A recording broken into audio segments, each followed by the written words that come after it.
প্রিয় দর্শক, আপনাদের সকলকে শুভেচ্ছা, সাদর আমন্ত্রণ। চ্যানেল আয়ের পর্দায় আপনারা দেখছেন নিয়মিত আয়োজন ফ্রেশ প্রিমিয়ামটি তারকাকথন।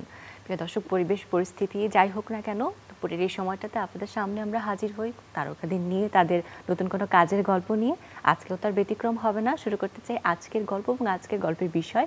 সাথে যিনি অতিথি হিসেবে আছেন, যার কাছ থেকে মূলত আমরা শুনবো কি কাজ নিয়ে কথা হতে চলেছে, শুরুতে তার সাথে পরিচয় করাবো। সাথে আছেন নাসিমুল মুরসালিন স্বাক্ষর, পরিচালক। শুভেচ্ছা। তরুণ পরিচালক বলা যেতে পারে আসলে। কেমন আছেন? জি ভালো, আলহামদুলিল্লাহ। আজকে তো আমরা বেশ সবকিছু ঝড়ঝঞ্ঝা পেরিয়ে আজকে এই সেটে উপস্থিত হলাম, আর আনন্দ লাগছে যে উপস্থিত হবার পরে যে গল্পটি শুনতে পারবো আসলে সেই গল্পটা নিয়ে। একটি কাজ আসছে আপনার, এবং আমার মনে হয় আপনার পরিচালক হিসেবে এটি প্রথম কাজ এতগুলো। না, পরিচালক হিসেবে এটা কততম কাজ? মেইনলি আমি আসলে মিউজিক ভিডিও, টিভিসি, কমার্শিয়াল এগুলো ডিরেক্ট করি। সো এর আগে অনেক কাজ হয়েছে, আর এইটা হচ্ছে আমার one of the biggest project আর কি বলা যায়। পুরোটার প্রডিউসার ছিলেন হচ্ছে রাহাত ভাই, ডিজে রাহাত ভাই, রাহাত হায়াত। সো এখানে এই প্রজেক্টে আসলে বিশেষত্ব হচ্ছে আপনার এখানে আমরা 3 দিনে অলমোস্ট 45 সংস আমরা শ্যুট করি, আর এটা মোটামুটি অলমোস্ট 25 আর্টিস্ট ছিল প্রথম সিজনে। সেকেন্ড সিজনে ছিল হচ্ছে 20 জন আর্টিস্ট আর 40 জন। প্রজেক্টটার নাম কি ছিল? রিডু। আচ্ছা, সো মানে যে কোনো কাজই তো নির্দিষ্ট কোনো ধারণা থেকে বা কোনো কনসেপ্ট থেকে আসলে আমরা তৈরি করি বা একজন পরিচালক তৈরি করে। এটার কনসেপ্ট আসলে কি ছিল, কেন এই কাজটি করা? এটার কনসেপ্টটা ছিল আসলে আমাদের নিউ একটা সাউন্ড এক্সপিরিয়েন্স করা। যেমন হচ্ছে আমাদের বাংলা সংগুলোতে আসলে ডান্স করার মতো বিট খুঁজে পাওয়া যায় না।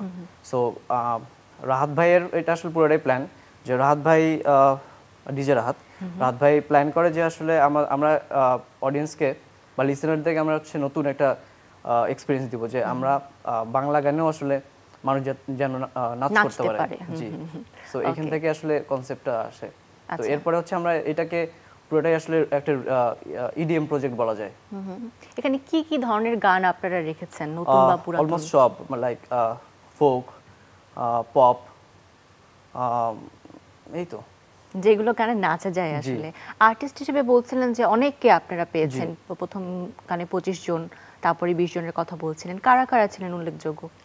প্রমিনেন্ট আর্টিস্টদের মাঝে ছিলেন কর্ণি আপু, তারপর শাওন ভাইয়া, পারভেজ ভাইয়া, তারপর শেখ সাদি, আর অনেকেই। মিউজিক ভিডিও কি হয়েছে এগুলোর? জি, এগুলো মিউজিক ভিডিও। আমরা একটা সেট বানিয়েছিলাম, সেই সেট অলমোস্ট 3 দিন আমরা শুট করেছি একই সেটের মধ্যে। ওকে, সো কোন কোন প্ল্যাটফর্মে আসলে এগুলো পাওয়া যাচ্ছে বা এই কাজগুলো সম্পর্কে মানুষ জানতে পারবে? আপাতত হচ্ছে আপনার ইউটিউবে কোনো পেজ বা? জি হ্যাঁ, এটা হচ্ছে ডিজে রাহাত চ্যানেল থেকে।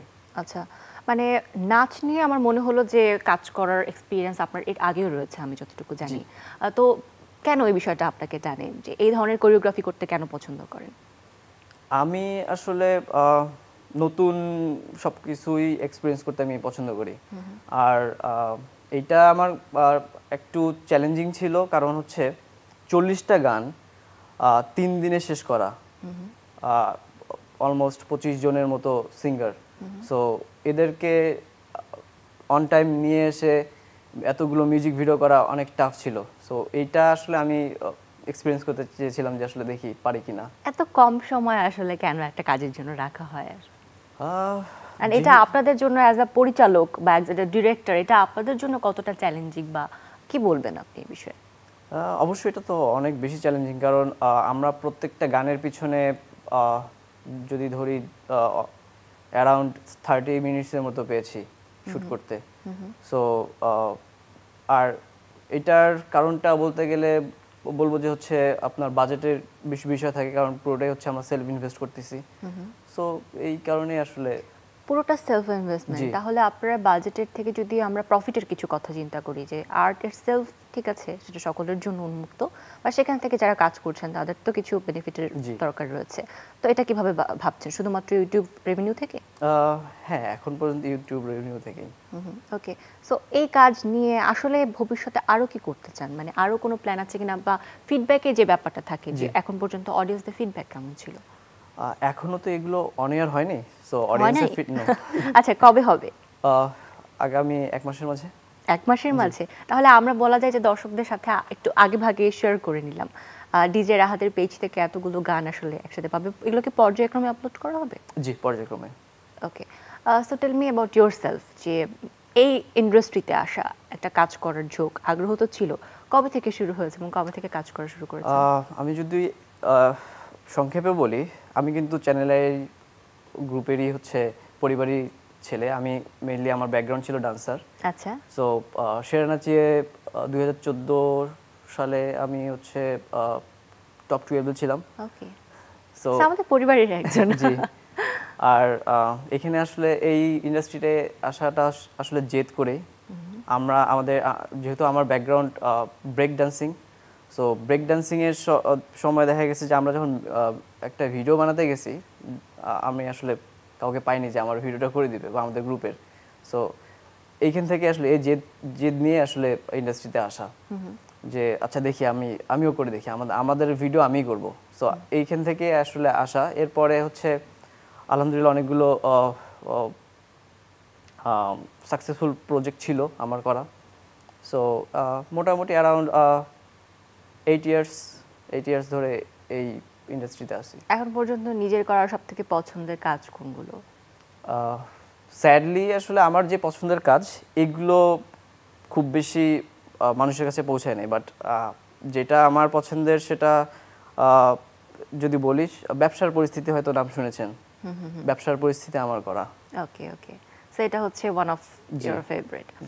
সো আপনি বলছিলেন নাচ নিয়ে কাজ করার একটা আগ্রহ ছিল, তো বাংলাদেশে আসলে নাচের কালচারটা সম্পর্কেও আপনার জানা, তো এই কালচারের অ্যাকসেপ্টেন্সি আসলে এখন এই সময় এসে কেমন বলে মনে হয় আপনার? এখন এখন হ্যাঁ, এখন অনেক মানুষ আরও আমাদের সময় তো আসলে ব্রেক ডান্সিংটা আসলে খুব বেশি মানুষ জানতো না যে এটা কি টাইপের ডান্স। বাট এখন আসলে মানুষ আরও, আমার মনে হয় মানুষের জায়গা থেকে বুঝতে শিখেছে যে আসলে না, আমরা হচ্ছে নতুন যে কোনো নতুন কিছুই আসলে মানুষ এখন আগের থেকে একটু অ্যাকসেপ্ট করা শিখছে আর কি। আপনার ক্যারিয়ারে আসলে কি মনে হয় যে আপনার প্রতিবন্ধকতা এখন পর্যন্ত কি কি আছে? অবশ্যই রিসোর্সেস। আমি সাইফাই ফিল্ম মেকিং ফিউচার করার ইচ্ছা আছে, হরর শর্ট ফিল্ম করার ইচ্ছা আছে। সো এখানে দেখা যায় যে হচ্ছে আমাদের আশেপাশে রিসোর্সেস অনেক কম। লাইক আমাদের একটা যদি লোকেশনের কথাও যদি বলি, লোকেশন বলতে গেলে একদমই নাই। সো এগুলো আমাদের আসলে একটু চ্যালেঞ্জিং হয়ে যায়। ওকে। সো আমরা যদি একটু ফিউচার এর দিকে ভাবতে চাই, যে আসলে আমরা তো খুব আশাবাদী যে ভবিষ্যতে হয়তো ভালো কিছু হবে, আমরা কালচারালি আরো ডেভেলপ করব, সেই জায়গা থেকে নিজে একজন পরিচালক হিসেবে কি কি কাজ করতে চান আপনার দর্শকদের জন্য? দর্শকদের জন্য আমি বলবো যে আমি আমার জায়গা থেকে সবসময় নতুন কিছু দেওয়ার চেষ্টা করব। জানি না কতটুকু পারবো, চেষ্টা করে যাব। ওকে। সো নতুন কাজটা দেখার জন্য যদি বলা হয় যে আপনি আপনার দর্শকদেরকে বলেন যে এই কাজটি দেখবেন বা কেন দেখবেন, তাহলে কি বলবেন দর্শকদের? কিভাবে বলবেন দেখতে? শুধু অনুরোধ করব। শুধু অনুরোধ ছাড়া আর কিছু না? আপনি তো মোটামুটি দেখেছেন কাজ নিয়ে আপনার স্যাটিসফ্যাকশনের জায়গা কেমন? আমি আলহামদুলিল্লাহ 100% স্যাটিসফাইড। এই কাজের মধ্যে কি আপনি নতুনত্ব কিছু অ্যাড করতে চেয়েছেন, বা নতুন কোনো কিছু অবশ্যই থাকবে? আমার কাছে সবসময় আলহামদুলিল্লাহ আমি বলতে পারি যে সবসময় নতুন কিছুই দেওয়ার চেষ্টা করেছি। যেমন আমি যদি বলি যে ব্যবসার পরিস্থিতি গানটা এত জনপ্রিয় পেয়েছে কারণ হচ্ছে পুরোটাই একটা কনভারসেশনাল র্যাপ ছিল। সো যে কারণে আসলে মানুষ নিতে পেরেছে। এটা পুরোটাই নতুন ছিল, একদমই নতুন ছিল। আর ভিজুয়াল ওয়াইজও হচ্ছে আসলে খুব বেশি ক্যাজুয়াল একটা ভিজুয়াল ছিল, যেটা খুবই ন্যাচারাল ছিল, এই কারণে মানুষ অ্যাকসেপ্ট করছে আর কি। সো এটাতেও আপনার আসলে সেটা ইচ্ছা। জি ওকে, ঠিক আছে, অনেক অনেক ধন্যবাদ। আসলে খুব কম সময়ের মধ্যে অনেক কিছু জানতে পারলাম আপনার থেকে। আগামীতে আবারও দেখা হবে। আর good luck for your new project. প্রিয় দর্শক, এই ছিল আমাদের আজকের আয়োজন। আশা করি ভালো লেগেছে। আগামীতে আবারও দেখা হবে সেই প্রত্যাশা নিয়ে বিদায় নিচ্ছি। ভালো থাকবেন।